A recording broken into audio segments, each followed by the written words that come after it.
What's up, everybody? Happy November, and welcome to another episode of Log Talk with Pert Near Outdoors. So this is Billy here, and just really excited to introduce this week's podcast, as I was able to sit down with my brother Jimmy and my dad Bill, and the three of us were up at our family deer camp. Really, the first time that the three of us have been up at camp together this year, and hopefully the first of many podcasts that we'll record while we're up there together. And this week's episode is, I think it's one that everyone will really enjoy, and there's a little bit of fun in there, and I'm not going to edit or cut this thing at all. I'm just going to kind of let it be raw as it is, because I think I get entertainment, and I hope the rest of you do get entertainment out of just us, the three of us, going back and forth at each other, and some of the stuff that just happens when you're hanging out at camp having a conversation. So I think that's pretty fun, and we dig into some good stuff, which I think everybody can relate to, and some of the new hunters out there, and even some folks that have been hunting for a long time but maybe haven't been in a bunch of different scenarios, with some different tracking situations where you've hit a deer or an animal for that sake, but you've hit a deer and you're trying to figure out what to do, what's the best thing, how to handle the situation. And after a few conversations that we've had on the podcast and on our Breeding Them Radio segment over the last few weeks, definitely, some things came out where we were like, hey, we should do a podcast where we discuss, things that we've learned and different scenarios we've come across over the years of hunting.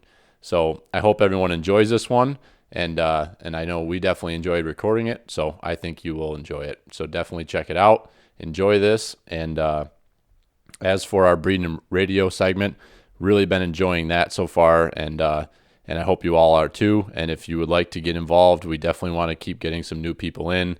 If you shoot a buck, we definitely want to get on the horn with you and hear your story.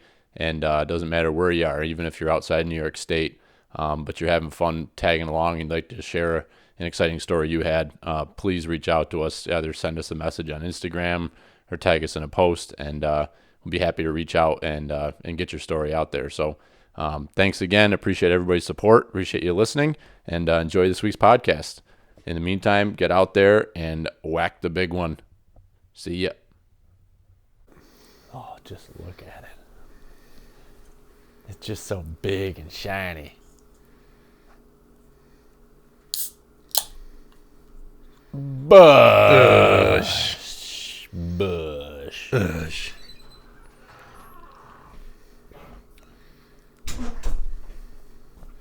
I hope you shoot a big old 2.5-year-old tomorrow. I hope I shoot a 2.5-year-old tomorrow. I hope I shoot like a heavy racked year and a half. Yeah. I got a whole file of them saved waiting for Christmas pictures. Just got to wait and see which one you kill first. Right. I don't shoot by age. I shoot by number of points per side. It's got at least 2 per side. Yeah. You change your mind all the time. No, I am. I'm going to hold out this year. Yeah, this year will be different. So about 8:30 tomorrow morning, the first one that walks by. I'm Yeah. not jumping on the first ball. I can't wait for that phone call. I just shot one. Oh, he's big. I'm He's not big. sure how He's real he big. is. You get down there, it's that 1.5-year-old 8-point. I don't know. I think I hammered him.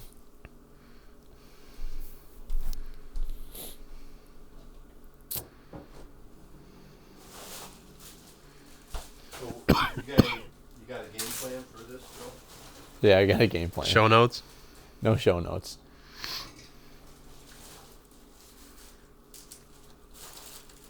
Do you have show notes? No. No time, Willie. Nobody got time for We that. got these microphones are picking up everything. Does it sound good on the brim of my hat? Sounds great on the brim of your Can you hat. grab me a bush? It's a brim mic, When when you have a beard such as mine, it doesn't even Yeah, the allow squirrels. room for The a squirrels. mic. Bush? Do I need another bush? No, I just cracked this one. I want to keep them cold. Jimmy's got that fire so hot that. I mean, we can keep them cold because we got our koozies. Right, you're right. These are high quality Pert Near koozies.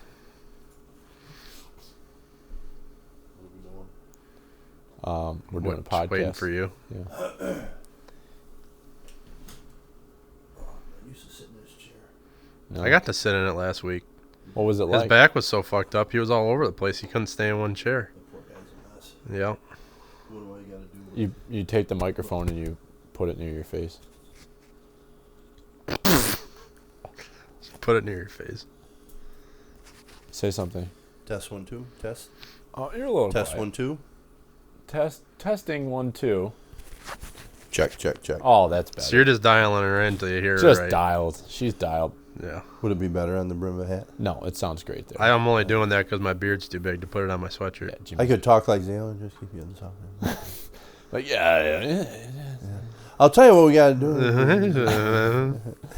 That's the way he talks. I know that's the way he naturally talks. Yeah. I'm gonna have to work on my impression because that would be a great impression. It would be a good impression. Yeah. He, I think if we just, if we, he says, a lot. I can't say anything. I say a lot. Yeah, that's the worst part about doing a podcast. You hear how bad some of your speech, like this. That's how you get better. A lot of ums and yes and knows and Yeah. It's all right. So. Bronchiolitis doesn't help much either. No bronchitis. So yeah, it's Friday night. Are we on? We're on. Feeding them. Feeding them. Yeah, we are feeding Heck them. with feeding them, breeding them. No, that's a different segment. Okay. No, I'm but sorry. we can talk about breeding. We're in it. There's nothing happening, but we're in it. Yeah, I mean it's everybody says it's here. We had a lot of high hopes. It's typically how it's going to go. We talk. That's typical for here, though. I mean, you go pretty much anywhere else back around home in the farmland, you see shit going down. You get up here and it's just dead. That's only because you can't see anything up here. They're all 100 somewhere. yards away, it could be on. Yeah. You're missing it. But the cameras they really aren't showing anything. Not showing daytime yet. You had that one buck over in the One. brush. One time. The last 2 nights I've had the same 2 bucks about the same time at night coming through. Yeah, middle of the night. Well, the one was 5:30 in the morning, so he's close to a daylight walker. It's not Notice really. that. It's not really night. It's night, but it's morning. But it's dark. Late night, early morning. Dark early morning. Darkness. Darkness. So for this week's podcast, I wanted to have the three of us. We not very often we can sit down in the quiet. We're in the pert near your goatee's rubbing on the microphone. Are you hearing that? Yeah. You should wear a ball cap and put it on your brim. God darn it. This is gonna be tough to keep. Go ahead, keep talking. It's gonna be tough to keep people I engaged got nothing when to say anyway. Remember, I vowed to say less. you did. We all know that's not going to happen. I had some people at work actually tell me that I need to be nicer to you on this podcast, Dad, and I'm sorry. Because I don't see where that's coming from. what do you mean? When were you mean to him? Well, I made a comment the last time we were all on that, like, Dad wanted to say something, and I was like, oh, you always got to have the last word. Oh, that's just funny stuff. It's funny And to true. us, but Because you both have to have the last word. right. Test. Check. Okay. your brim mic works great too. All right. Oh shit, that's funny. So we've had a bunch of podcasts, and we're doing this Breeding Them Radio, where we're getting some guys on there telling their stories about either kill shots or we've had a couple of misses, and also something that's kind of come about. And I think we all listen to a lot of podcasts. We all listen to a lot of Jim. It's going to happen. It's man. gonna happen. There's a lot of stuff out there about like how to get yourself in the right spot for being there so you can see the deer and you can get an opportunity to shoot at him. And then there's a lot of talk about. I mean, that's kind of it. And then you get the deer, and then what? Or you make the shot, and then what? So, my buddy Connor, he hit a buck last Saturday, and that was the first deer he's ever shot with his bow, and it kind of drew an awareness to me that, like, I think that it'd be very valuable to sit here and have a conversation about just some of the do's and don'ts and some of the things that we've all learned over the years trailing deer and tracking deer that either we've shot or other people have shot, some of the lessons that we've learned. So I think that'd be something cool to dive into here tonight with the three of us and kind of maybe highlight some of the things that are like for you, Dad, like when you hit a deer, like what's the first thing you do? Because I think when you're a new hunter, if you don't have somebody right with you that, there might be people that have been hunting their whole lives, but they've never really had somebody teach them how to track, and they've just either they find the deer or they don't. But that deer could be laying dead 100 yards away. They just didn't really necessarily know how to track it. So that sounds like something you want to dive into. Yeah, sure. I think, in my opinion, the tracking starts the minute you make the shot. You know what I mean? Like you release the arrow or you pull the trigger, tracking starts right there. I mean, you have to make a mental note of exactly where that deer was, what the behavior was, and then watch it as far as you can running off, noting how it's running. Does it run a little bit and stop? It's a hunch. Right. Does it stop and the tail flickers? Is it, a foot off the ground, running crazy, crashing, smashing, right? That's a good sign usually. Yeah. That's what happened So I think that Wednesday night. Yeah, so exactly, that's what I was thinking of. But there wasn't no track job there. You knew she was laying there dead. But typically the tracking, it seems like you may have one, like you get a one lung or something, right? Like Mike shot that huge 6-point, and I don't even know how far we tracked that, but it was over 2 days. Well, we got it the second day. It had to have been 2-3 miles. But we, it's a miracle we got that deer, and it was, he wasn't sure what kind of hit he had, but we had jumped the deer. You guys had jumped it before I hooked up with you. I was on the other hill. You were on the south. I was on the north. Yeah. But I hooked up with you in the valley. But usually when you get tracks that long, either you never get the deer or you never find the deer, right? Like that, we didn't have much of any blood trail. It was such a huge deer that we were tracking by tracks. And the majority of that track job was done on going the route that we saw him out of his first bed. Right. Staying on a big track, finding one speck of blood. Literally like one speck. Every couple 100 yards. Yeah. And then we jumped him again off of the other hill and actually got to watch him run by. And he ran weak, remember that? Yeah, he ran weak and he went back downhill. He went downhill and he was just, you could tell he was not. You could see the hole behind the shoulder. Yeah. But that chest cavity was so freaking big on that deer, and it was a little high. And I think, what was it, the back, was it liver or was it the back of lungs too? It was the back of lung and the liver. But that deer just bled inside, and he was not leaving much of any sign. To back up, I mean, what I was saying is I think it's so important, and it's so hard, but yet important, to have those first 2, 3, 4 seconds, right? It happens so fast, but you got to be like listening to the shot. What did it sound like, and where the deer went. I'm sorry, I'm sitting here looking at you two with your microphone. I was thinking the same thing when I'm looking at him freaking wagging his wire around no, the brim of his hat. You're fine. So, I'm sorry. But I think that's where it starts, right? Because a lot of times people, you get so excited, you're not watching that. And then, so I think in any track job, that's where it starts. And obviously, like a track job you had the other night, Jim, That's not a track job. No, you knew it was. And you knew it was dead. Yeah. But so that's where it starts, is gathering data the minute you release the arrow or the minute you make the shot. Yeah. I mean, the other thing that's hard about that is, I've shot a ton of deer with my bow, and I'll still misread it, right after the shot. Like you saw where the arrow hit.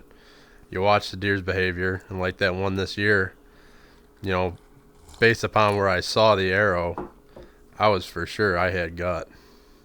And the way he ran off and stood there. Yeah, that was odd. I'm like, that had to have been a gut shot. Like, I hit him way back, and it came out. I could see it behind the shoulder on the opposite side. That's not like I was tight up to the shoulder. And just everything about that told me that I had gut shot him. And that's why I left him overnight, and I come in the next morning, and I didn't even have gut on the arrow. Yeah. And the arrow was still in him, but... Well, if the arrow's still in him, so you don't know, right? Yeah. So that's what you got to do is, it was like the one I left last year. I hit a buck, and then I saw him going down in to the brush there by the Forgotten Stand, and I just said, it was Sunday night, it was about dark. You're out of arrows. I'm just going to leave him. Yeah, I might have been out of arrows. Yeah, you were Robin Hood out there. Yeah. But, you don't know that buck. I mean, he was probably dead before I got home. and I came back up at first light and got him. But yeah, I think that the tracking is. I think once you get into a track job, that's where it becomes, a science, and you continue to gather evidence. So let's dive into like a few different track jobs and talk about kind of how it unfolded. So like you already brought up Mike's 6-point, which that was a couple day long track job. So he shoots that deer in the morning, correct? Yeah. Right. And then how quickly after, he wasn't sure that there was a lot of leaves on the deer fast. came out of nowhere, happened real fast. He shot it. The deer runs off. No real idea where he hit it or anything. Right, because he's in the pines, so he doesn't know really which way it went. He's going by sound. He knows generally. Yeah. So he knows where the deer was standing. So then, from that point forward, how did you guys approach that? And I want to say it was there. So I want to say it was like 3 hours later we went after it. Well, he was way up on the South Hill, so it took a while to get some guys there. I think we were all over on the North Hill. Yeah. But I believe it was 2-3 hours after the hit, at least. And we started on blood, and there wasn't a ton, but there was a blood trail.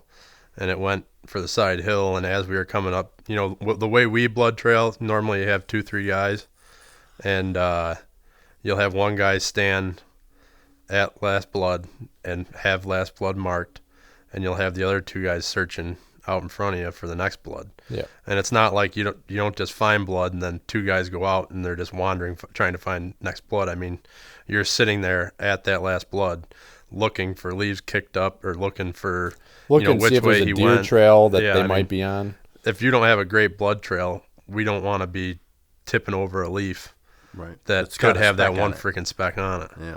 So we went very slow on blood to the edge of the hill, and right when we crested the hill, there was a little bench down there, and he was laying on it.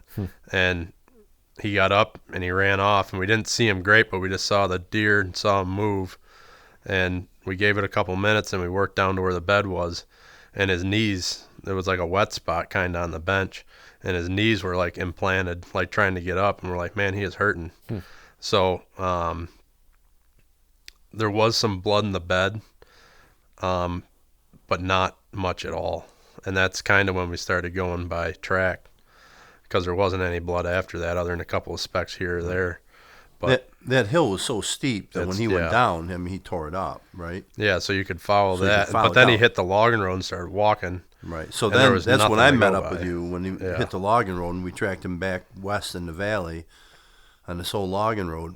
And his track was profoundly bigger than any other track. There was a lot of tracks, but his was just like incredibly. It had to have taken us a couple hours to get across that valley, though. Yeah. And the valley's not that wide, but it was just there was nothing to go. It was in the afternoon when we were across the valley, and we really kind of just lost it. Yeah.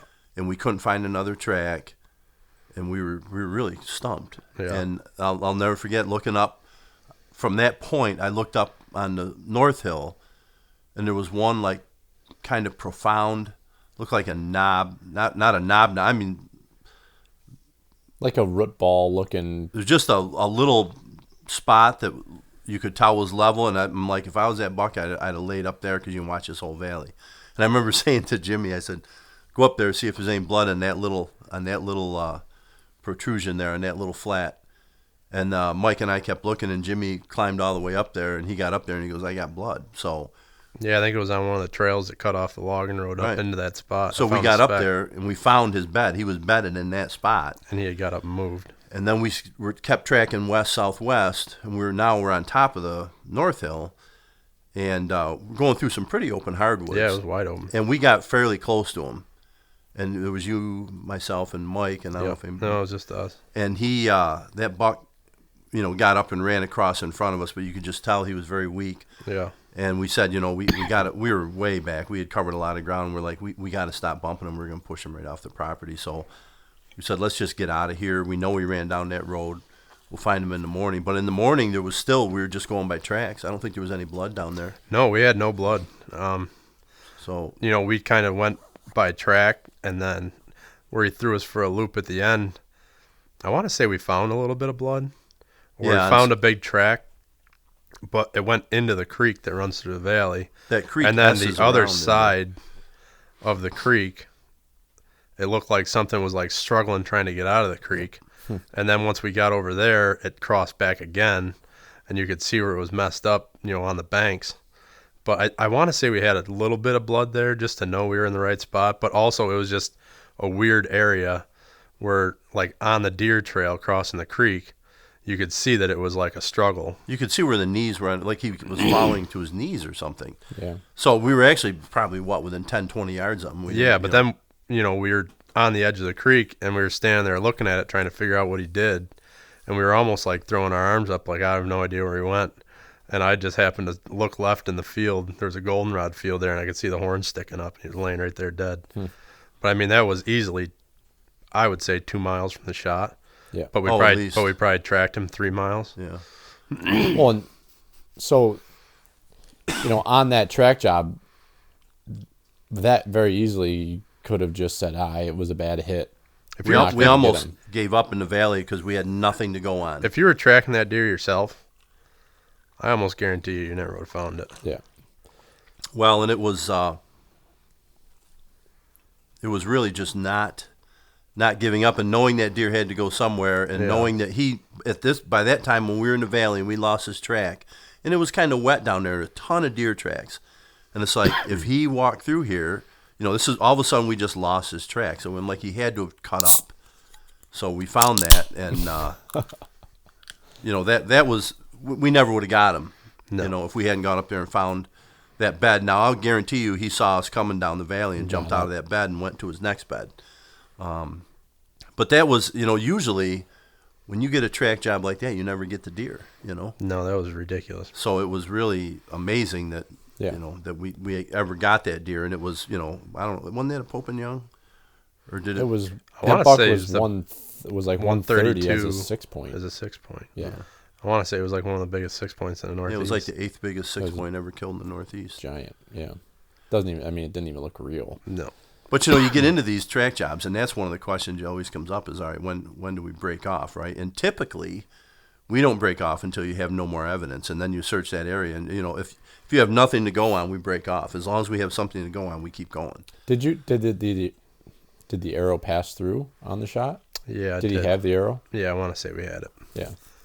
But it wasn't like bubbly blood. It was like just that. It was dark red blood. Like liver blood. Yeah. Yeah. And I think he nicked. I think the entry was high. He nicked the back of one lung and he put it through the liver. Yep. And that deer was just so freaking big that it took him that long to die out. That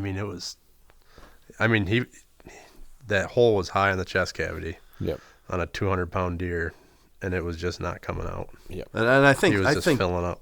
I think back to that 8 point you shot over here. I think it was Halloween it was It Halloween. was on October 31st. Yep. And we tracked over there into the night, and we lost it in that thick brush. But we didn't track it that far. But we didn't have good blood. We lost the blood entirely. We didn't have anything, and that was a gut shot. I had that one back. And then you and Jim pursued that the next day and ended up finding him. And he didn't go far. No. So talking about the one from Mike's, it's like, that one there, you're going by, if you don't have blood, don't just give up. Especially if you're in the hardwoods, that sort of scenario, look for tracks. There was also some stuff to go by on that one. It wasn't just we didn't have blood. It was like we jumped him out of a bed. We knew. We knew he laid down. He was within. Yeah. He was within 150 to 200 yards of the original hit. Yeah. And he was bedded, which is a good sign. So and he let us get about on top of him before he jumped up and ran away. Yeah. So we knew he was hurting. We knew it was probably fatal. And then he continued to bed. So your doe from a couple weeks ago, right? You knew you hit it high in that kind of no man's zone above the shoulder, and that deer, we were on specs for the first 150 yards. Me and Mike were like on our hands and knees trying to find specks. And you could kind of just tell where the trail was running through the leaves, and you'd find a speck every once in a while. And then it started to open up a little bit more, but there was no bubbles in it. We ended up finding the arrow after about 150, 200 yards. Yeah. Still no bed. It opened up a little bit more after the arrow came out. But then we went another 150, 200 yards, and no bed. The blood had dried up. We were finding like one speck every 30, 40 yards. Right. And it never once bedded down. It walked by a ton of bedding, and then it ended up walking right down the middle of a logging road. Yeah. And So it's dropping a speck here or there. That so there's telling you that deer is not Right. fatally wounded. I mean, if you'd have had a bed somewhere in between there, we would have kept going. Yeah, beds are critical. Yep. But to not have a bed and be walking down the middle of a logging road in the middle of a day, Yeah. leaving one drop every once in a while, that deer was not hurting. Right. So lesson from Mike's, buck bedded early. So that's something to keep in mind. If you hit an animal, whether it's with a gun or with a bow, doesn't matter. If you don't find it in 100 yards dead, but you find a bed, that thing is hurting. You put a hit on that deer does not want to go anywhere. Right. And if you bump it out of that bed, if it's a colder evening and it's into the dark, you're better off. If you don't have great blood in that bed, you're better off backing out and coming back first thing in the morning for it. All depending, or give it 4 or 5 hours and come back in the middle of the night. And that's what the Kirsches that I hunt with, that's what we do a lot. If we shoot something in the evening, we're not sure about the hit, we'll leave it, we'll go back to the shop, we'll hang out, we'll do whatever, and then come back at midnight and go out and look for it then. Give it that 4 or 5 hours to try to let it expire. Yeah. If you really we did that, sure. Jim. You had shot a doe back home when you were younger, and we waited till like 11 or 12 o'clock at night, and we went out and retrieved it. So that's the other option. I think the number one most important thing, especially in late day hunts, is not to bump them out of the bed. Yeah. Yeah. If definitely. you had a deer that was hit, probably a liver, gut, or both, that buck a couple years ago. The one on Monkey And you Run. saw that deer bedded, and we gave it several hours, like 4 or 5 hours. Oh yeah, it was 4 or 5 hours easy. And then I was sneaking in above it, and you had eyes on it, and we were thinking the deer would expire. We really could have just backed out of there. That deer had been laying right there dead the next day. And right, that deer, or close by. Yeah. Right, but I was sneaking in, and I ended up, the deer, I don't know, winded me or saw me or something. Well, yeah, you were texting me, and I was watching you, and you're like, "Where's the deer?" I'm like 30 yards away from you. Yeah. Like he was tucked under a pine tree. He was right under a pine tree. But from that point, he never bedded again, I don't think, for, what would you say, 500-600 yards. Oh yeah, once he got up and ran, he was. So that's what happens, right? You get one that, that deer probably would have expired there or very near that spot. It would have been that. He probably would have got general up, moved a little. He would have got. But we would have known where he was, and we completely lost him, and that's when we had to bring in the dog. Yeah. So that's the other thing. I think that's happened to us numerous times. It happened with a buck that Mike shot over here, down low south, and we gave it 6 hours, and then it was like a Sunday, and we were like, we got to go get it because we got to work tomorrow. So we went over there, and he was in the tree stand guiding me to where he last saw it, and sure enough, I bump it, and so we ended up getting it. But the point is that it's like once you get them out of that bed, now you don't know where they're going to go, and they're not going to leave good blood. So you're really in trouble. So the gut shot ones are tough. You really, I don't know what, 12, 18 hours, Right. I would say. If you have it and it's not going to be super warm. But that's where it comes in knowing. Like Mike knew where he hit that deer. You knew where you hit that deer. Yeah, because I watched him. When I hit him, like you said, it starts from the time that you shoot. Yeah. I knew the shot was back and low, but it didn't act like a gut shot.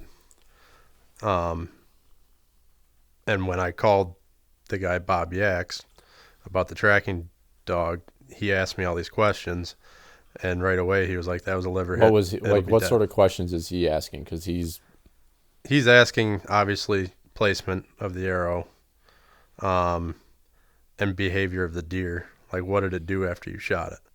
So I walked him through the whole thing. I'm like, I shot it. He went up above. He stood there, and then he turned around. He walked back by, but too far out of range. And then he just kept on going.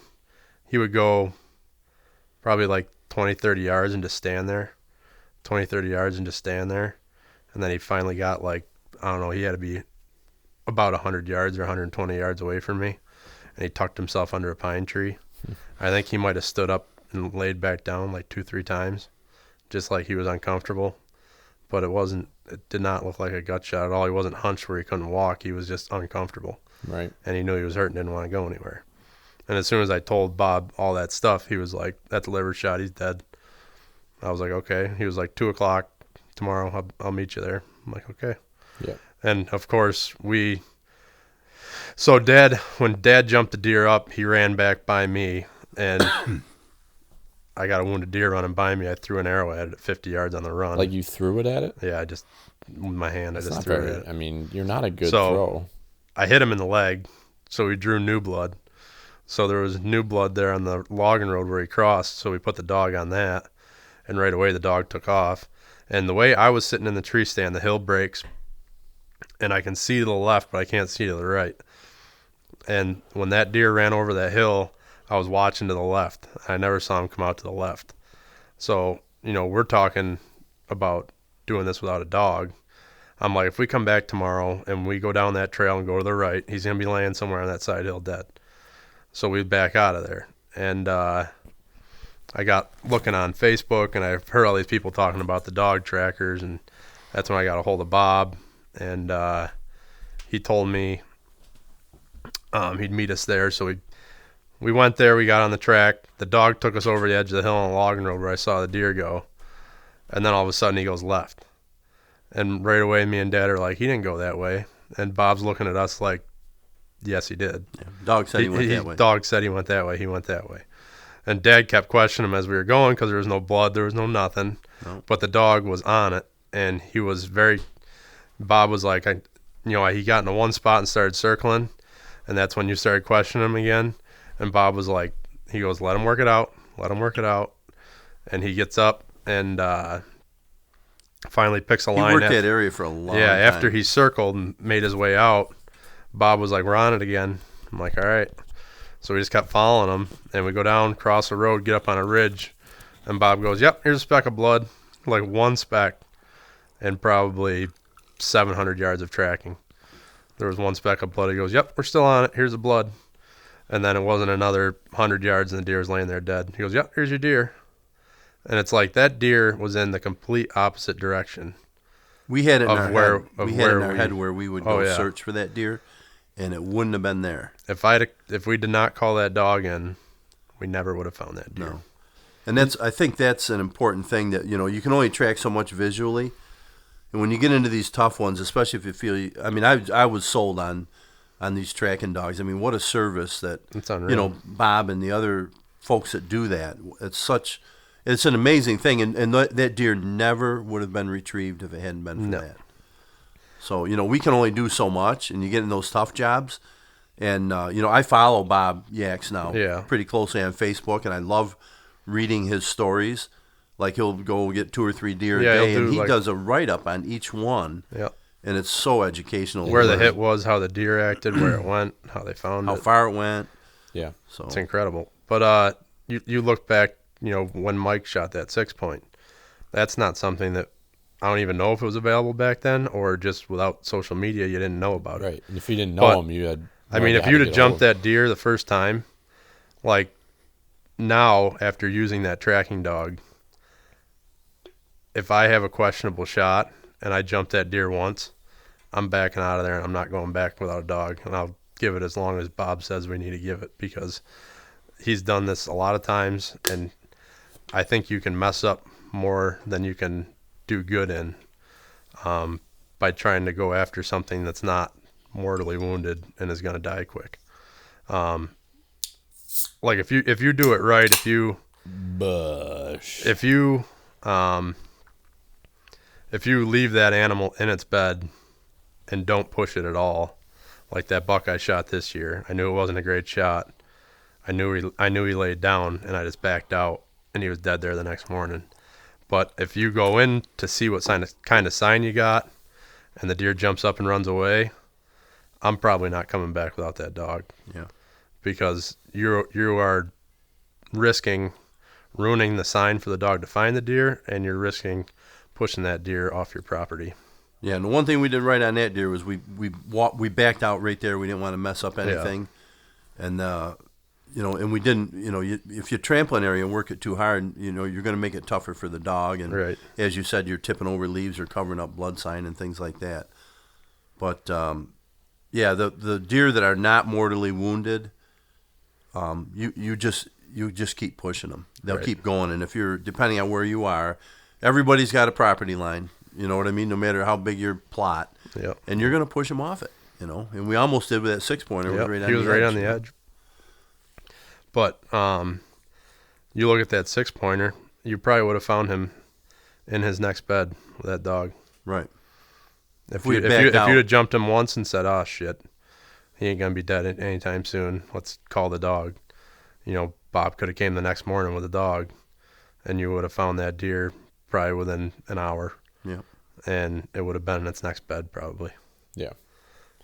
So talking a lot about those scenarios, and that's like our big woods mountain style hunting where we are here in Naples. But some of the craziest track jobs you get into are when we're around like farmland. So if we're back in Lima or Mendon or I think those are even Falls, tougher. they're super hard. When you get into goldenrod is like Brush lots. very, very difficult. So one of the things that Jesus. what? Speaking of Bob Yaks, he just did his daily post of his 3 recoveries today, and one of them is a slob. Yeah. Yeah. Cool. So, one of the things that I've found I've been hunting a lot of farmland, especially in the last, since I met Sarah. So what, Right. 8 years, whatever that's been. But, even hunting with Chris and with Howie back in Honey Falls and Mendon and Lima, Avon area, you shoot these deer, and if they go taking off into goldenrod and you don't have snow, Yeah. and even if it's wet, and if you got dew or if you've got rain, it can just be, and I know that this is what happened to Connor, is that, that deer goes off running through a grass field, and it's like, That's tough. where do you even start? Like, that deer might be fine, might have never dropped an ounce of blood, but he may have bled. He might be laying dead somewhere. Yeah. But when you're in goldenrod and there isn't something that's like obvious, definite blood right off the bat, getting going and getting started, it can be such a challenge. So one of the things that I've definitely gotten better at over the last few years, hunting the farmland with the Kirsches, is finding, like, going to main deer trails. If you lost that, if you don't have good blood at the first hit and you don't know where that deer went exactly, and you're in a big area of goldenrod, go to main trails and look there, because a lot of times, even if they don't start out on that trail, they're gonna hook back because they know where they're used to running all the time or used to being. So check those joints in and out of those, whether it's big bedding areas or whether it's big fields. If you have nothing to go by, just walk the perimeter of the field and find where those deer trails come in and out, because there's main highways that they use all the time, and look there. And we've found success tracking deer a lot doing that, where we don't really have anything to go by. We're not having any luck, and you just kind of spread out and just start looking at all the main trails coming in and out of those areas. And most of the time you will find some sign, whether it is blood or if it's like you're talking about, tracks that are struggling or don't look normal, Yeah. something to go by there. So, I mean, that's a tip I have for, if you're around farmland, but I don't know what you guys think, Dad. What do you think if you're in farmland area where you've got a lot of, For whatever reason, it seems like most of farmland deer I've tracked, which have been on our old farm in Lima,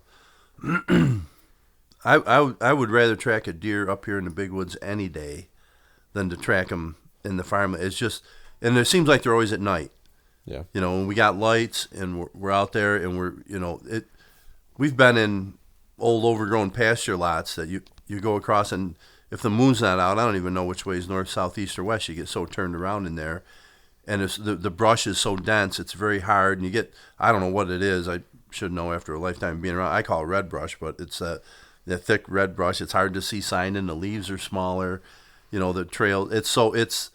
I think that's good. I have less experience there, and I certainly have less success there. You know what I mean? As far as recovering deer, we do better up here, but I think it's because the majority of my life I've hunted hard up here, and I kind of know the lay of the land. We even know generally where the deer are going to go right now. If you hit a deer on this hill, we know probably within a couple hundred yards where it's going to cross the valley and go up the other hill. You know what I mean? Yeah. Because we've seen it so many times. They do the same thing. Farmland's tough. Farmland is, I think, we're all talking. I think we're all envisioning no snow. Right. Right. Yeah, and you put snow. Snow is That's cheating. Yeah, it is cheating. So, the farmland, I think it's in the brush fields and in the green grass. I think it's harder to find blood in there, and I think that you just have to really go slow and look hard. And as you say, intersecting trails, and that's where we get into trouble. Is the deer population is a little heavier down there. Yeah. And because of the ag. You have brush lots and wood lots that are smaller, and it seems like the deer are in there heavier, and there's more profound trails than there are up here. Mm-hmm. And so, we have, all of a sudden somebody will be on a trail, and you find out that the deer hit an intersecting trail and went that way. Yeah. But, no, I agree with you. I think it's looking for those trails, and the problem there is that you have no sight lines, typically where I've tracked out there in that thick brush. Yeah. And when you do... you jump them and you don't even see it. You don't even know you jumped them. You might hear them. Right. Yeah, but you don't know if it's the deer that you're after. All you know is it's 1 a.m. and you jumped a deer. So, yeah. Unless you can find the bed, you don't have a lot to Also, run. rule of thumb around here in the hills, if they go all the way to the top, you ain't getting them back. They're probably okay. Yeah. If a deer goes up one of these hills here, that's normally a goner. 6 Point was the exception. That is the only exception that I can remember around here. To your point, like a lot of times we'll see deer, they'll go up, but they won't go to the top. Right. That deer didn't go to the top. No. Like the buck you wounded on opening day 5-6 years ago, that nice buck that Adam ended up getting a couple days. I mean, how many times has that happened up here? Where we've hit a deer. And then we'll find it later. We'll find it later, and we will finish it. Right. And whether it's a week later or 2 weeks later or a month later. Yeah, look at that 8 Point that you got that I shot with my bow. Yeah. And then we jumped him out of a brush lot. You shot him with your bow. We tracked that deer for all the way from the middle of the valley all the way north towards the neighbors. Right. And then I shot it the Sunday after opening day of gun. Right. And we pushed it out of a brush lot. Yeah, we pushed that brush lot that he went into. Right. He was still in there. That's where we had lost the blood from Dad. Yeah. And he was still in there. Yep. And then you ended up killing him on Thanksgiving Day. And betted on this knob up here. Betted on the knob. His leg was all... And where we had last had blood was right below it is where I ended up shooting him. That deer on Sunday, he did not leave that area from Sunday to Thursday, Thanksgiving Thursday. Yeah, so for 4 days, he laid in the same spot and was still alive. Because Dad hit him with a bow. Yeah.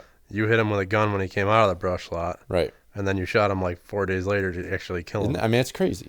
Yeah. But like that happens to us a fair amount. It does. Where if we don't get it that day, we may get it, 3-4 days later, a week later. Probably had to be like 6-7 years ago. I spined a doe over in Corey's pasture lot. Thing got up and ran off, and Mike shot a doe on the top of this hill at towards the end of gun season, and he freaking headshot it. And he was like, "Booyah! I didn't ruin any meat." Freaking cut the thing open, and the back straps were all gangrene. Oh god! It was the one that I spined, and it got up and ran away. It was fine. Yeah. So I mean, we see that here because we're hunting a pretty good amount of land, and the deer, they might go somewhere, but they're not going that far away. But moral of that is, all of those deer in all of those scenarios, we tracked them as long and as far as we could until it was just nothing left. But always in the back of our minds, whether it's something we're consciously thinking about or if it's subconscious, you're like, I'm going to go check out that side hill because that's the last place. Well, you did that morning, that Thanksgiving morning. Right. We were all talking about where we were going, and you said there was a speck of blood up on we call it the point, on the logging road at the base of the point. And you said, I'm going up on that side hill, and I'm going to work across. And I bet, because I think that buck is bedded up there. And then, about like 10 o'clock in the morning, I heard you shoot, and you had him. Yeah. That deer. But we make note of where we last saw him. That deer was he did not want to die. No, that was amazing. So the worst one that I've had up here, I had a Friday off. I believe it was 3 or 4 years ago. Maybe 4 years ago. It was a while ago. I was coming down off the North Hill, and there was a big buck just locked on a doe just off the logging road. And it was probably like a 20, 25-yard shot. And we kind of startled each other, but then he wasn't running away. And I'm like, why is he not running away? And there's a freaking doe standing there, and he was just stupid, just absolutely stupid. It was the biggest buck I've ever shot at. And I drew back and put the pin on the shoulder and shot, and it crushed him, but it was a shoulder shot. And I had penetration, but I couldn't tell how much. And he turned and ran away. The arrow was flopping out of his shoulder, So I knew it was a shoulder shot. I'm like, this deer's going to need a while. I'm like, I'm going to wait for somebody else to get here. I think that was like 10 in the morning. And I believe at like 3 in the afternoon, Adam got here. And we went back there to where I hit. And we went up there to where I hit him. And expecting not to find much blood with a shoulder shot. It was like somebody freaking dumped a paint can up the hill.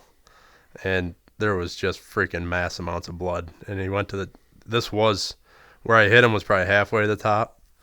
And he turned and ran to the top. And we tracked him up there on an amazing blood trail. And we get into the first spot that he bedded, and it looked like a damn massacre. And I'm like, this deer is dead here somewhere. And we went to the next bed, same thing. I'm like, this is unbelievable. He's got to be laying right here somewhere. And then out of that bed, it turned into specks. Then I found the arrow, and then blood was just gone. Yeah. And we tracked that deer on specks all the way across the top of that hill till it was too dark to continue, and we really didn't have flashlights, I don't think. And at that point, he was getting to be a ways away from where I hit him, and we're like, this isn't looking good. But we went back the next morning and kind of fanned out on last blood. And I believe it was probably 200 to 300 yards from there. We were just kind of taking deer trails around, and I was on a trail going back down the hill. I found one speck of blood, and we worked that down there, and we worked that whole side hill and never found anything else on him. But that had to have been a one lung hit. Yeah. Because there was bubbles in the blood, and there was an outrageous amount of blood. I remember that next day we tracked. I was with you. We searched everywhere. That was the same day I shot my buck over here. Yeah. Because right. We went over on that Saturday after I got mine. Yep. Oh, that's right. Yep. Yeah. So I think the lesson that I learned on that one, and it's something that I've seen a couple different people say, is if you got a one lung hit, the best thing you can do is stay on them. And just keep them bleeding. Just keep them pumping. Yeah. Because that deer dumped so much freaking blood. It is a miracle that he was still alive. If you can, in some situations, it's like if you're only hunting 40 acres or 50 acres and you don't have permission to go on the neighbor's property, But I mean, that had to have been line. 130, 140 inch deer. I mean, I'm sure sure he lived. And I was back in that spot late in muzzleloader with our buddy Chris, and we were coming down that hill where I had last blood, and he was like, buck, buck, buck. And we looked across the ravine, there was this great big buck just dipped over the edge. And probably him. I am almost positive it was him. And it seems like up here, when you hit a good buck, they go back to They go back home. Yeah, their home range, and you'll see them there again. That's a great point. They go home. Yeah. And we saw that buck there late in muzzleloader. And I saw a little buck he said there was two. I saw the little one, and he said the other one was big. I described the buck that I hit with my bow, and he was like, dude, that was that deer. He was like, it was a real dark chocolate rack. He was out to his ears or a little better, and just heavy, thick, tall. And he was like, yeah, that was that deer. And I'm like, son of a bitch, he made it. Yep. It's pretty crazy when you start thinking about all the different, Dad, you've killed a ton of deer in your life. Jimmy's killed a lot of deer. I'm getting there. And there's just so many stories about, they're not all perfect, clean, 30-second, they're out. No, and almost all the track jobs are a little different. Yeah. Either the terrain, the time of year, the type of hit. So I think that you know, like I like when we track, you know, together. You know, and it's usually Mike with us. Usually Uncle Mike's with us, and but we, you know, a lot. If we have enough guys, one guy will be on flank, just like watching ahead, and then we'll have a couple guys that are intently tracking, and somebody marking last blood, and there's no talking. It's hand signals. Everything's like stealth mode. Yeah. You know, gotta go slow too. Yeah. Because that deer could slow. be, like, example, like Connor called me last week, and I'm on my end of the phone, so I can talk, you know, but he's talking like this loud, and I'm like, hey, you want to? I'm like, be quiet. keep your voice down. I'm like, that deer could be laying in that goldenrod, 20 yards. Now in he front of knows you. where you are, and he knows you're there. So it's like, but it's stuff that, you know, Jimmy and I were in your back pocket at 8 years old. Yeah, 9. I think 9 years old, blood trailing. I think deer. you were both 9 when each of you was 9 years old when you were with me when we took our first deer. You know. Yeah. So I mean, you've had, and when you're with me, Joel, Mike, you've always been with one of us. You know, since you were so little like boys. you learn that stuff at a young age, and it's just become second nature. And you know, so like for someone new that's getting into it, you don't know. You just put a projectile into an animal. That animal must be dead. Like that's a general mindset. Right. If you hit a human with an arrow, they're gonna be rolling around on the ground. Oh my God, that hurts so bad. Like you're gonna. These things are tough. They are. They're tough. And the only thing they care about is survival. Right. So, you know, like to that point, like all the way circling right back around. When that projectile, whether it's a bullet or an arrow, leaves your weapon, like I'm guilty as anybody that that buck I shot there on that Halloween. The second that arrow came out of my bow and I saw it hit the deer and the deer took off running, I'm like pounding my chest and I'm like, yeah, I'm like all pumped up. And what I did, should have been paying attention. I didn't pay attention to the deer. Yeah, because I thought I hammered it.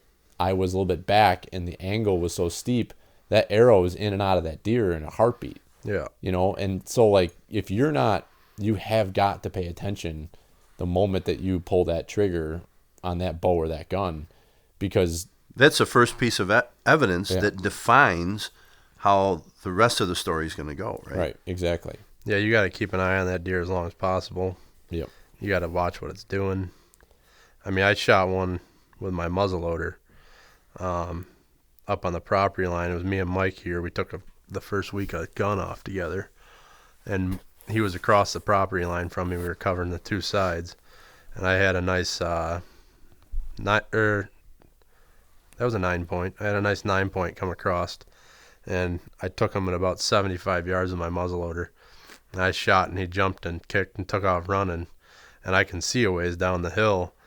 And the last I saw of him, he stopped and he stood there, and I'm like, shit, this isn't good, because normally you're shooting them, they're running, and when you can see that far, you're watching them go down, you're watching them flip over, you're watching them do something.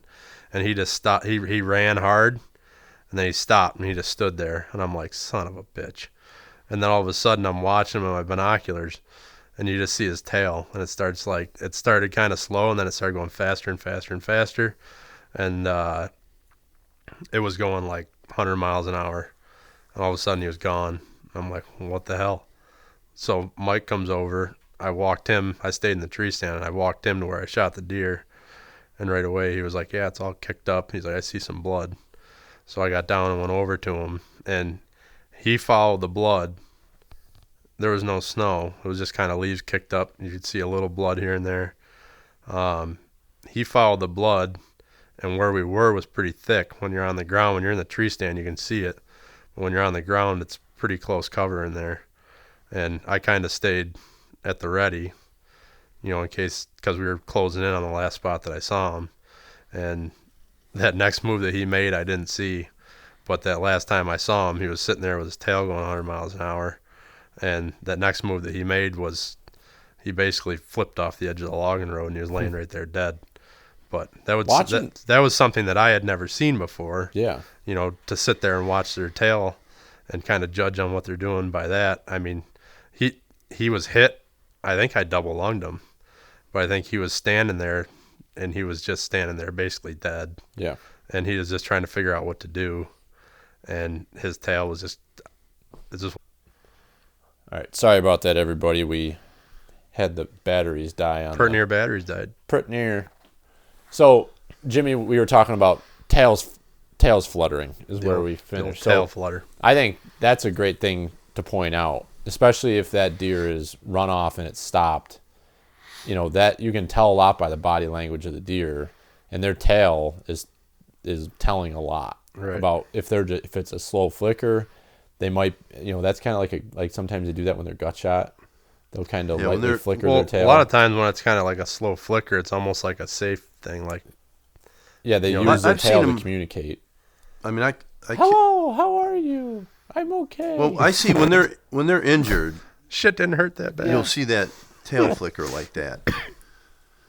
It makes me think of the. But I mean, that tail was going nonstop, just as fast as it could go back and forth. Yeah, and I don't know if I can't recall seeing that. And the next thing it did was flipped over the bank and died.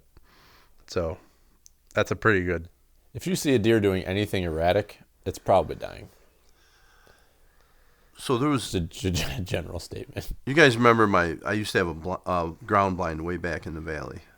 How could you forget? Legend. And, yeah. So we're gonna have a whole podcast on the. I killed I don't know how many bucks back there that made the record books, right? But do you know? I don't know if I ever told you this. I don't know if they're ever. But there's your record. They're in the books. Yeah. Believe me, the Bean Hill Meat Cutters record book. So they're but 3 of those. I don't know if I ever told you this, but 3 of those bucks have been hit already. They were wounded. Really? And so they're not really. I mean, that's not. Well, they were more mercy kills than anything. Well, it made me think of it. That 11 point that I got back there. I never saw him.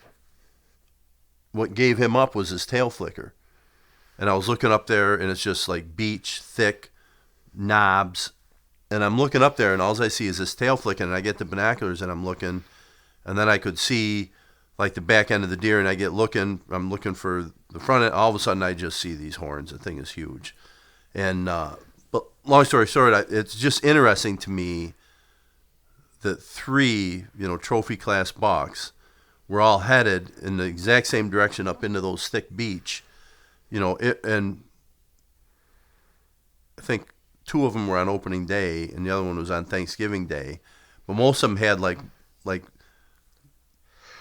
hits to the legs, like they were running across there's some ag fields up on top of that North Hill, and somebody was shooting at him, but one had a clean wound right straight through the neck. Matter of fact, Bob Madigan, the guy that used to own this camp, right? I was hunting out of his camp, but he shot that deer over here, and that thing showed up, and it like 3 hours later, it was walking in front of me. Which one was that? That 8 point, that big 8. And I had already shot my buck. That was back when you could shoot a buck on your doe tag, right? So you had a buck tag and a doe tag, and the doe tag, you could shoot an antlered deer with it if you chose, right? Were these your rules, or was this like no? State? That was Bean Hill Meat Cutter rules. Right. No, seriously, that's the way it Bird near. So me, I mean, I would shoot the first legally antlered buck I saw, right? Yeah. So first thing in the morning, I shoot like a 5 point or something, and so I got the deer out, and I went back there for the day, so I got all this food with me and everything. So I'm like, I'll just hang out and eat Girl Scout cookies and bologna sandwiches, and so I'm like, why? So I'm back there and I eat everything I have. So now I'm stuffed, and I'm gonna head back like at lunchtime or something. And it's like, you ate all that by lunchtime? Yeah, before lunch I ate everything I had. So then so I'm sitting there getting ready to pack up, and it's like 11 o'clock in the morning, and I just catch something up on the side hill that, like against the sun, and so I look at my binoculars, and it's the beam. A big beam of a buck. I'm like, what the heck, And I'm like, I still got my doe tag. So that deer actually came down, angled right to me, and walked right in front of me. It was like, I don't know, 20, 25 yards broadside. Back then, there was no logging roads back there. It was just woods. And so I shot the deer, and the deer dropped. And he hit the ground. So then I had the 2 of them, and but I dragged him back, and I remember when I got back here and Bob saw it, he couldn't believe it that was the deer that he shot over here first thing in the morning. So, yeah. But it's just interesting that the wounded bucks, and that's where, like, if we go back, like if we hit a deer on this hill, that's the area we go to. Yeah. Because we know they cross and go there. So they've done that for years. It's just the terrain. Got that doe over there. Remember, I was going back in the Yes, valley late in yes. season I to pick forgot up about a climber I had left back there. It was right by my blind where I Yeah. killed that doe. I finished it off. Yeah, so I was coming around the backside of the hill into the valley, and I saw a doe standing there, and I had my gun, so I take the gun and I'm pointing it at her just to look at her. I wasn't gonna shoot it off four-wheeler, but I'm pointing the gun at her, and I'm like, what in the frick is hanging off her face? Like, something is hanging off her face. I'm like, was she bedded and stood up and there's like leaves and stuff stuck there? I finally realized it was her jaw. It was hanging off her freaking face. Oh. And I'm like, oh my God. And I forget why. Or maybe I didn't have a tag or something. I don't remember. But I didn't shoot at it, and it took off running. And maybe that's why I didn't shoot it, because it was running. I don't remember. But I didn't take a shot at it. And I had called you, and Joel and Mike came over. We all got together, and we all started kind of there was snow. I think there was snow on the ground. We were following the track. We sent Joel up around the top, and he got above it and actually kicked it back down right out of that spot that you were saying with the bucks that you've been shooting up back by your blind. It came back down out of there, and we shot her on the logging road and got her. But somebody had hit her in the jaw with a rifle. Wow. And the jaw was hanging off her face. Yeah, we were glad to finish it. But you hate to see a deer suffer like that. But it was a wounded deer, same area. You know. Yeah. Well, interesting. It's hilarious. Well, let's think about that. I mean, we're trying to figure out where all these deer are going and where they're living, though, especially these big bucks. It's like, and we just made the comment, I mean, these deer are going back to where they feel the safest. Right. Maybe that's some of these areas where it's where they're living. You look at where we find these, like Adam, the buck that Adam finished off, it was a buck I shot on opening day. Don't ask me why. I shot 7 times at that deer, and it was you not were that hung far over away. It is was what just, happened. Yeah. No, we had a no. We had a humdinger. Was that the night that I was hanging from the meat That pole? may have been. No, because that wasn't an opening day. That was a Thanksgiving Eve. When we were testing that you were hanging from the meat pole. No, that was opening day. No, it was yes, not. it was, because morning, the next morning, I was in bad shape, and I was up to the top of the hill with Uncle Mike, and I could not find my tree stand. It was the darkest morning I've ever been in the woods, and I was standing on the side hill on opening day, and I didn't know I couldn't find my tree stand. That was the night before opening day. I don't think that was yes, opening it was. day. But that buck, to go back to the point of the story. Okay, sorry. That buck stayed on that side hill. And Mike found him bedded, on the side hill, and just like you found that other one bedded over on this. So that's, it's and he interesting didn't know at to the time that was the one you had hit. Right. He just found a buck bedded, and he didn't have a no, tag. because Mike called me on the phone, I think, or the radio or something, and said, "Hey, I found your buck. Do you want him? He's over here. You want to finish him off?" He goes, "I already, I don't have a tag." And I said, "I thought Adam was over there with you," and he said he is. I'm like, "Well, let him finish it off and let him take it." So Adam ended up taking that. We were all posted up down below. I mean, we were all around. Yeah. We had the deer surrounded, but Adam and Tim had hiked up to the top of the hill, and Mike put him on it. But it is interesting, though, that it went to the same area where that 6-point went, cross and went up over in there, So that's. They're not, like, when we shoot them, they're not going over here and bedding in the middle of our property. They're not doing that. No. They head back for those steep beach knobs way back in the valley. Beach knobs. Beach knobs. If you ever lose a deer, go look on a beach knob. Beach knob. That's where my buck went back to. That's a tip. Beach knobs. Hot tip. Find some beech trees, because they hold their leaves the It's longest. almost like they're going for a glass and tip. They're going for so that they can glass you. So they can glass you coming to find them. Jesus. I mean, it's all coming together. This is not that hard. No, it's You just pretty got to simple. talk about it. And then all of a sudden it's And then when you obvious. think you have it all figured out, it'll be completely wrong. Right. Then they'll throw you for a loop. So that's all good conversation there too. Now the other thing that I think we've all experienced a time or two is deer that, especially mature deer, whether it be a doe or a buck, that will double back on their track, or they'll do a big loop. And if you're not paying attention, you won't even know that they took you on a loop. Next thing you know, you don't know whether you're following that deer in direction A or direction B. And like that happened to us in PA 3 years ago. Were you tracking a deer? Yeah, Bob hit a buck, and the buck I was on Bob hit the buck coming down in through a clear cut, and it was at the start of we do these big long still hunts, and I was a sitter. That buck came across, he shot, he hit it. It appeared to be a meat hit. The buck didn't. We tracked him. Moral of the story, tracked him for like the entire day and never got him. And we were just on him the whole time, but he was fully aware of what was going on. That deer hardly ever bedded. But what that deer did, he came up the hill and I had an opportunity at him and I pulled my gun up and he is giant. And I pull my gun up and I don't have my scope caps flipped. And that deer, I pulled the gun up my shoulder, I looked at the scope, and I'm seeing black. And by the time I got my scope caps flipped up, he was already gone. But that deer, so it was interesting. Bob hit that buck, and he came across the bottom of it was down in the bottom of a big valley, and the buck came up the side of the hill that I was on. He was by himself. When he got up on that side hill, he got into some thick pines, and he got in between and in with a group of like 8 or 10 does, and he was just wandering around and mingling in with that group of does. And when I seen him and I had the opportunity to shoot at him, he wasn't that far. He was under 100 yards with a rifle. It's not that hard of a shot, but he was right in with those does. So trying to figure out which one he is and with that group. And then by the time I had that and then didn't have my caps up, didn't get the shot. But what happened was, and we didn't realize it until hours later and miles of walking later, that deer right then and there, that group of does all headed to the south, and he started to go with them, and he went up high and he looped all the way back and he doubled back on us. And so lesson that we learned there is I got to where all those deer were and we found blood. And it wasn't a lot of blood, but we found some blood, and there was snow on the ground.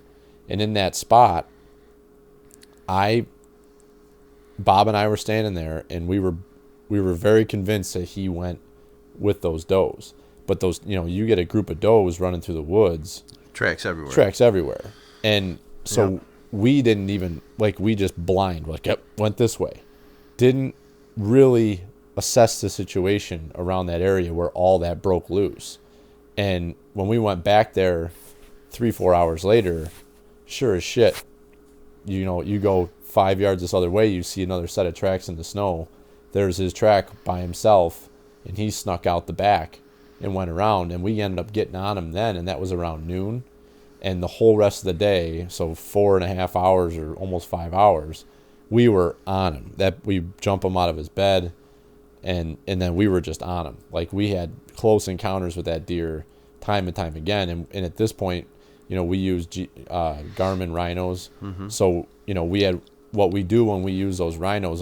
They're great tools. And if you're hunting in an area where you can use them legally for hunting, you can get out there. And we put Bob on the track, and the rest of us were just watching him on the map to see where he was going, just like you were watching your bird dog, right, or your coon dog chasing coons. That Bob is on that deer's track, and we're watching that deer, essentially watching where the deer's going, and we're trying to get out ahead of him to catch him before he goes into this clear cut or before he goes into this valley.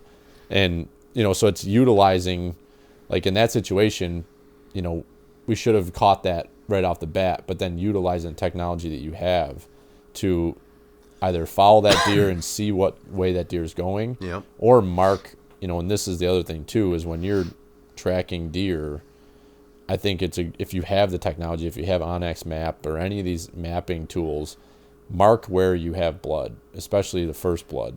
And then if you start, turn on your tracking feature and track where you're going, because you'll start to see, if you're tracking yourself and you're following that deer, and you start to see where he's going, and you can look at the topography or look at a satellite view and see that there's a real thick brush lot over here, or there's a goldenrod field here, you can kind of almost guess where that deer is going. So if you're in a situation where you're trying to cut him off, you can use that as a tool to kind of from above, using your technology, you can see what that deer is trying to do. When it's so hard, like that deer, you guys were on him, you had technology, you had snow, you didn't get them, right? You know, things. I mean, it's just amazing because what they do for a living is stay alive, Right. avoid predators. You know what I mean? So it's like you're on their home turf, and they're smart, and they got the nose and the eyes, and they know the terrain, and it's just amazing. You know, the track jobs like that. We had one like that years ago that we always used to hunt. Gun season used to end on a Tuesday, and we would always take the last Tuesday off. And that particular Monday night, Mike had come up here early when the snow was literally like knee deep, and he went up on the North Hill and he found this scrape that was dug out through all that snow. And I'm like, I would go sit over that scrape. And I was over here, and so he went over there. He had to, you know, we didn't have the four-wheelers and stuff, and so he hiked all the way over there. And long story short, he shot over there. I heard him shoot, so I went over to check on him. He ended up hitting this nice big buck and wounded him. And we started tracking him, and then I think Joel jumped in with us, and Mark from the camp next door. He ended up with us, so it was four of us. But we were on the side hill with that, and we kept like anticipating where that deer was going to go and like leapfrogging out around to get in front of him. And we ended up tracking him way far north, almost to the ski slope property or past. I guess it was a little past, but up on top. But we ended up getting around him. But that was one of the few bucks that, and I think it was because all four of us knew the land so well, and we had snow, so snow was a huge difference. Yeah. And you know, somebody would you know, call on the phone and go, hey, I'm not, you know, one guy, Mike, was on his track, and the rest of us were trying to stay out in front of him. You know, I was down on the side hill way out, had to try and cut him off. So it was kind of interesting that, you know, Mike called on the phone and goes, hey, this buck is headed up the hill. So, you know, then I started climbing up, and I went slowly because he could head back down, right? So, right. But it was very interesting, and we ended up getting that deer late in the day, and he was on his feet, like almost like just standing there under this big pine tree by the edge of a pond, like wondering where he's going to go next, because we had guys like, there was only four of us, but we were like closing in on him, and so I've seen him standing over there and jumped up on a stump where I had a little elevation, I could see him better, and you know, and I shot him from there. But it's so few times that happens where we're on a buck that's not mortally wounded and trying to mortally wound it, you know, finish it off. Right. It's tough. It is tough. It's tough. Super difficult.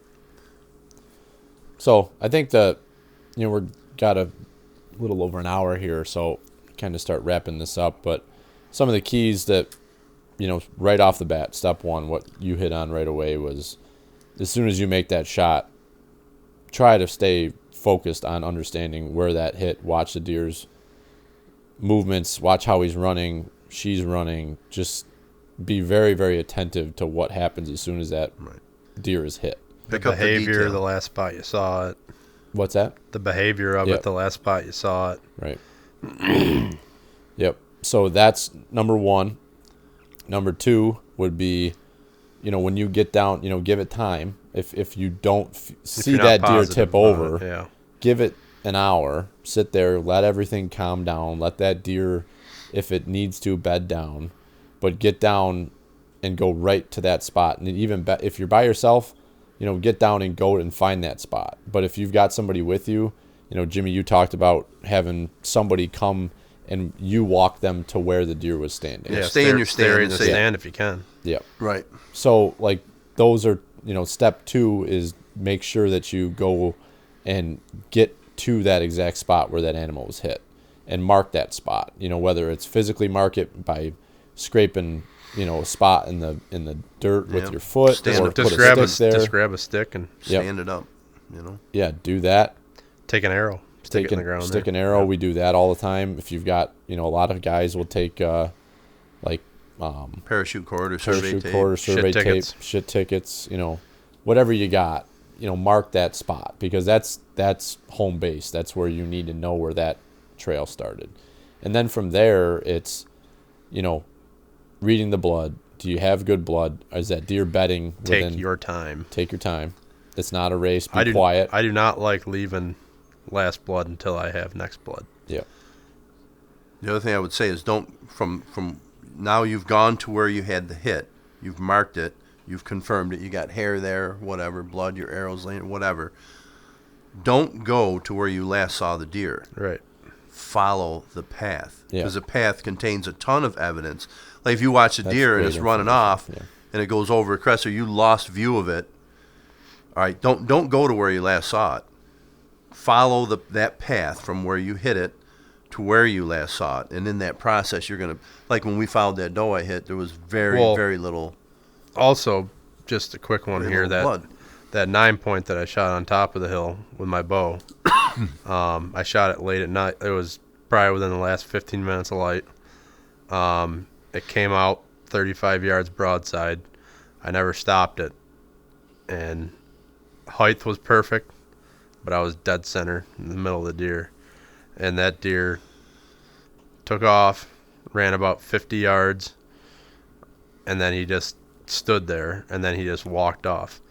And this was all like, I had my binoculars on him, watching him, and I watched him until I could not see anymore, and he was still there, standing, but he was walking in that certain direction. And when we went back that next morning, I had that pinned in my head, that last spot that I saw him, and we went and looked for sign. I think we had a couple specks of blood, And we had snow, but there was overnight, nothing. We had a little snow. We ended up basically grid searching for that deer. We had But zero sign. I had the last spot that I hit him, and I remember we got up in the tree stand. And we knew where you shot, so we had a direction to travel. Right. And you're right. We spread out and we started a grid search. I got back up in the stand, and I said, that's, the last spot that I saw him.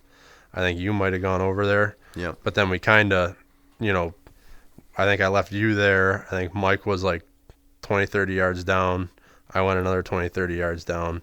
And then we started across the hill. We found him laying there dead. Yeah. But that was where he was laying dead was probably 70 yards from the last spot that I saw him. Right. So that's what I'm saying. Like, make sure you mark that last spot you saw him, mental picture out of your tree stand.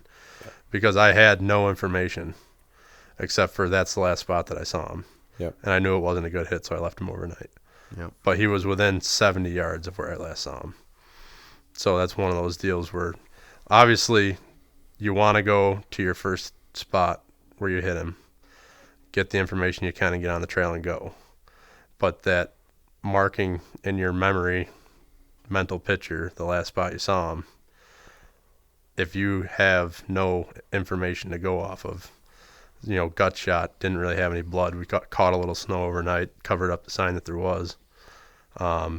It's a good tool to have as a last resort. Right. Yep. So we got step 1, 2, and 3, I believe.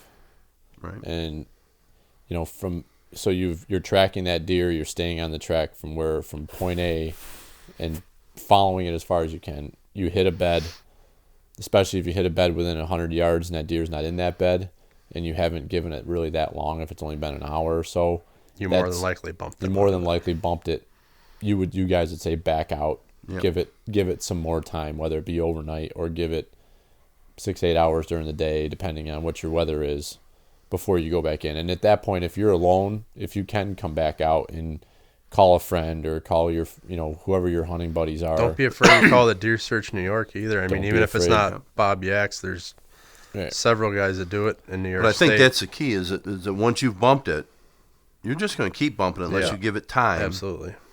Don't make it worse, right? That's one of the number one things about the tracking, I think, is knowing when to lay off Yeah. and either come back the next day, or if it's at 8 in the morning, don't come back at 4 in the afternoon. I mean, you got to give it a big chunk of time. Right.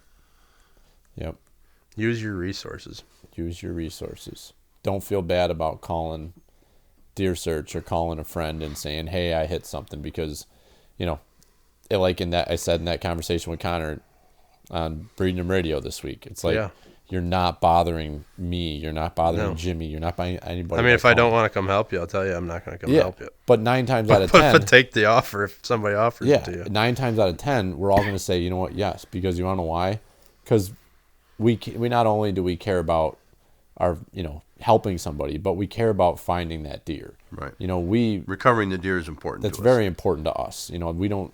I can speak for our family and our approach to this. It's like if you hit something, you owe it to that animal to give it every ounce of your effort to find it. And if you come up dry, we all know that we can walk away and say we gave it every ounce of effort we had, and that animal's probably still alive. I would say 99% of the time, if we break off of something and don't find it, it's because it's not alive. Yeah. Or it's not dead. Right. It's still alive. And we've done it enough where we almost go, that is not a dead deer. Yeah, you can tell. And we were joking when we were walking back from that doe that I shot a few weeks back. Yeah. I said, we'll kill that we'll kill it later this season. Yeah. We'll see it again. Yep. We will. Yeah, well. But I mean, we put 3 hours into that track. Yeah, at least 3 hours into that track. I mean, not a lot of people are willing to do something like that. Especially when you had no bed. We went a long ways with no bed, but we just, we had sign, right? So you keep going. But we did not get to sign, really, until the first 100, 150 yards was up. Yeah. A lot of people would have been like, well, I knew a guy one time that was hunting up here, and he shot a deer. He had a shot, thought he missed a deer. He went and looked. He didn't see any blood, and then the deer ran a certain direction. And I was up here hunting a few days later, and I found the deer laying dead. And I think that, sometimes you'll shoot a deer.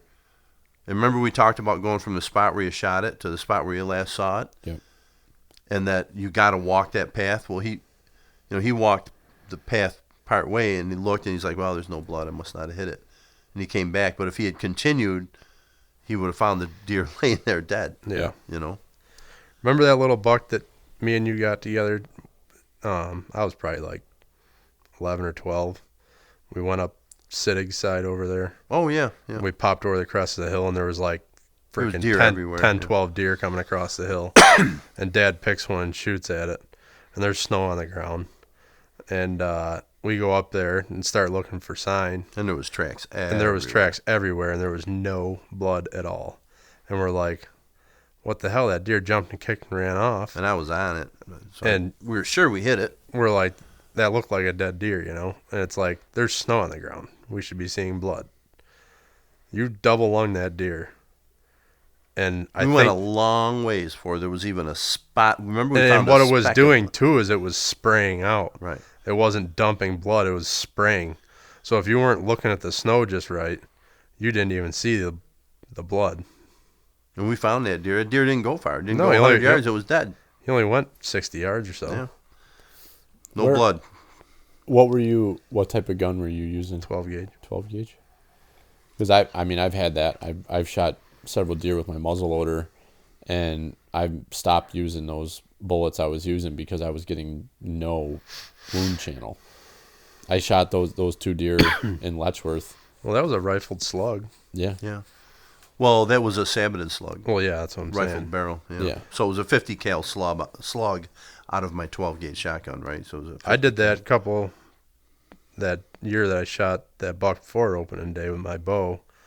And then I went up on top of the South Hill at like 11 o'clock the next morning, and I shot that real wide 7-point.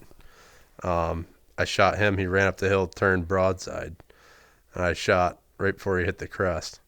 And I went up there to track him, and it was the same thing as that one that you and I got when we were little. There was a little bit of snow to track in, and there was like no blood. And I'm like, what the hell did I do? Miss this deer? I had double lunged him. And it was like a spray, like a splatter. It wasn't, it wasn't just dumping blood. Right. And there was like nothing to go by. And honestly, if there wasn't snow, you might have gone up there and been like, son of a bitch, how'd I miss him? Right. Well, how would you find anything in the leaves? Right. That's why I say it's so important. When you think you had a good shot on it, Yeah.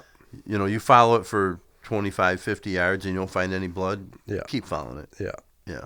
Go to where you last saw the deer because There's a it good might be chance laying it's going there to start dead. opening up. Yeah. Yeah. Yep. Or be laying there dead, one or the other.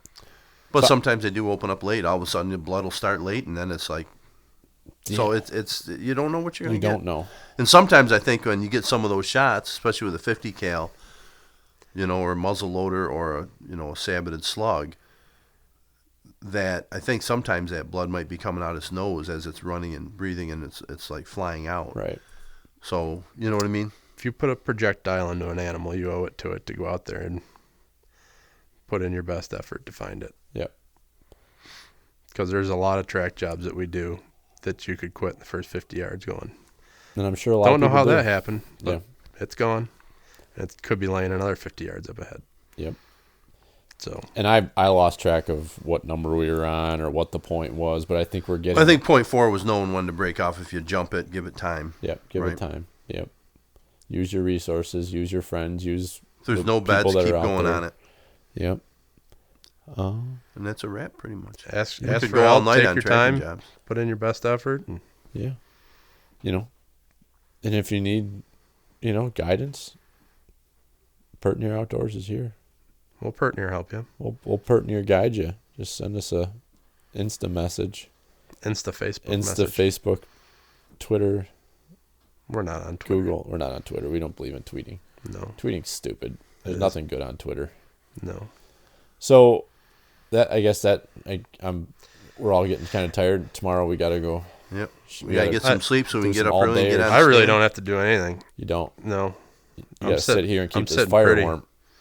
Sit pretty. You guys are like, oh man, I We're need stressing. deer. Yeah, we're stressing out.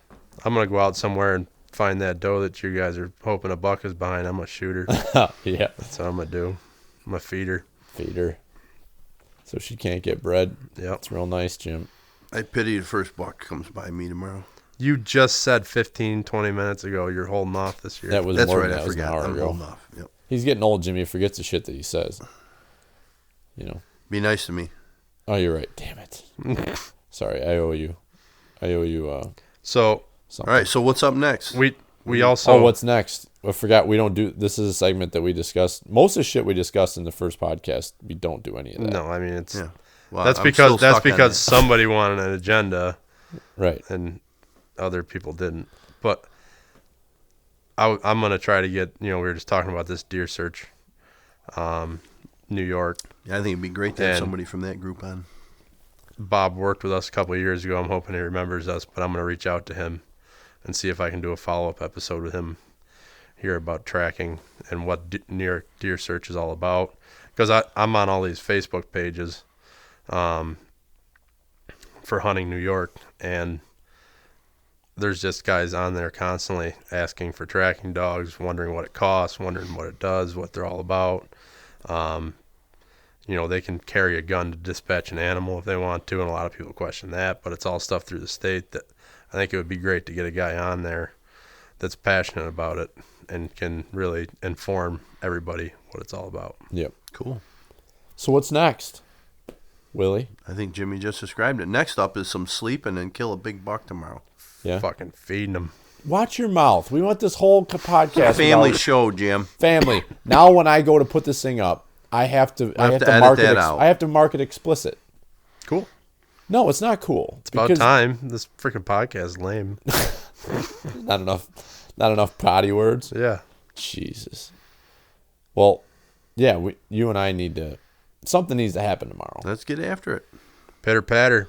Pitter patter, let's get at her. Get those rut sandwiches, put them in your backpack, and let's go get her Just done. Feed them. Feeding them. Just let me know when you guys need a hand tracking. Yeah. Yeah, that's the problem with this podcast is it turned into about 15 stories about all the deer that we've wounded and had to track down. But I feel like that's the reality. That's real. You hunt for 30 years, you're going to have some deer that didn't drop on the first shot, Right. You have been hunting for almost 30 years, haven't you, Jim? I mean, I pretty much 22 anyway. No, it's when been you were a 30. twinkle in Dad's eye, you were pretty much hunting. Yeah. Yeah. I was born in the woods. Yeah. Well, I don't know if you were born in the woods, but you might have been conceived. I don't know there. if oh, Jesus. Holy shit. Oh, God. Now we're marking this thing I saw explicit. Yeah, I saw No, that. it's I no. saw that coming. You put that on a tee for him, Jim. No, it's not always perfect out there, but It's the reality of it's it. reality. It's real. It ain't all point and shoot and tip them over. You know what I'm saying? You want me to wrap it up? Are you done? No, I just feel like we're just So which rambling. Which one Time is to going close to take it. the last word today? Yeah. Why don't you?